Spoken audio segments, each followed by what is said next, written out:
let's combine some things we've been talking about into one topic, and that is standing sound waves. So you may recall standing waves on a string. That's waves that don't look like they're propagating, but you could also think of it as two waves counter-propagating. And of course, sound is a pressure wave in the air. So the way you make a standing sound wave is with a container. And you've probably all done this, an open container, and you blow into it or kind of blow across the top, and you get the air shaking. So here we go. And it makes a nice sound. So let's think about what is happening when we do that.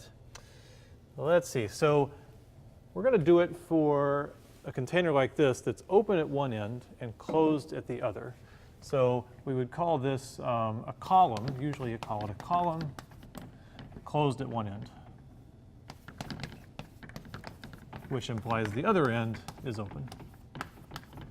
So I'll draw it kind of like this, closed at one end. And what we're trying to do is set up a standing wave of pressure. So what we want to have is regions where the pressure is high, and then regions where it's low, and then regions where it's high, like that. And then regions where it's low. So just like the sound waves we've been talking about, we're trying to create this thing inside the column. So the way you do it physically, what you do is you blow, and that sets up a vibration. And it likes to vibrate at certain frequencies. It likes to vibrate at frequencies where it can have a standing wave. And if it does, some of that energy escapes out, and that's why you hear the sound. So what we want to think about is, how do we think about this standing wave? Well, let's see. What would we do? I guess we would need to plot it, because we're always trying to draw sinusoids, right? So how would you plot this? How would you represent this? So let me draw it again, like that. And you might be inclined to say, well, I'm going to plot something on this axis here, this coordinate system. And since this is the closed end, you must think of this as 0. And since this is the open end, this must be the one that's free to go to any value at once, right? So you'd say, well, here's the fundamental mode then. It looks like that. And it goes up and down, where this thing goes up and down, kind of like a string that's not clamped at one end, like a free string at one end, right? But then you got to ask yourself, what have you really plotted there? In a wave like this, if you're thinking about pressure, the pressure out here is atmospheric pressure. It's hard to imagine that at the open end, you're going to get a big pressure difference from atmospheric pressure, because there's atmospheric pressure right here. Whereas this end is where you would get a big difference from atmospheric pressure, because the gas can push and increase the pressure there. So this is not actually how you would plot, technically, the standing wave inside a closed column like this. I would plot it, I would recommend that you plot it like this. So here is your coordinate system, your axes. Here we're going to plot pressure. And here, this is atmospheric pressure. And if you're plotting pressure, it's maximum here, because the gas can push there. It has to stay atmospheric pressure there. This is actually, in terms of pressure, the way you would draw that wave. But this does actually represent something. You can also, instead of pressure, you can think about motion.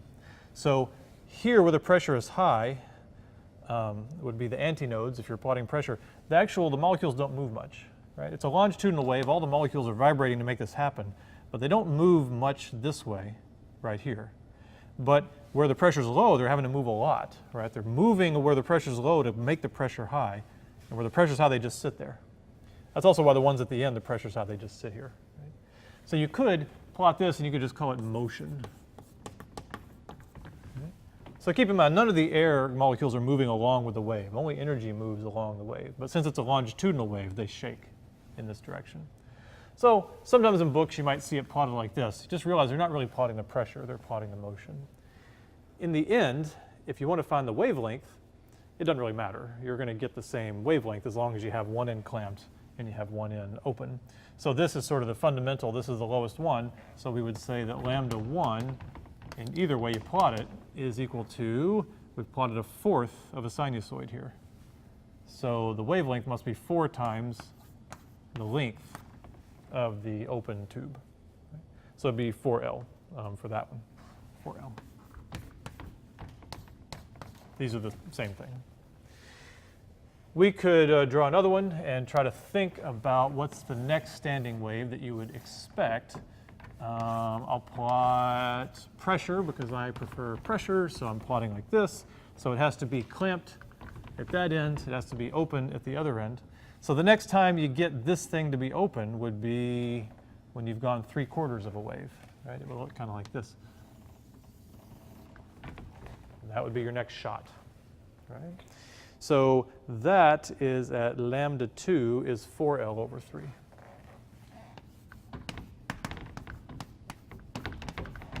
And you could go on and figure out the next one and the next one and the next one, and in the end, you would get that lambda n is 4L over n, but where n is only the odd integers. Right? So these are the wavelengths for a one side open, one side closed column.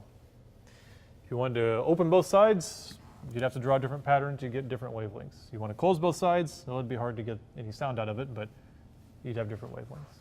But this is sort of the most common one because this is basically an instrument. It also, this shows you these higher ends is how you can get different pitches out of a single instrument. So if you played a brass instrument, you know, when you blow on it, maybe you get n equals 1, but if you tighten your lips or something, you know, in one position, you can get multiple frequencies. That's because you're doing n equals 1 or n equals 2 or 3 or higher and higher. So anyway, this is how standing waves work for sound.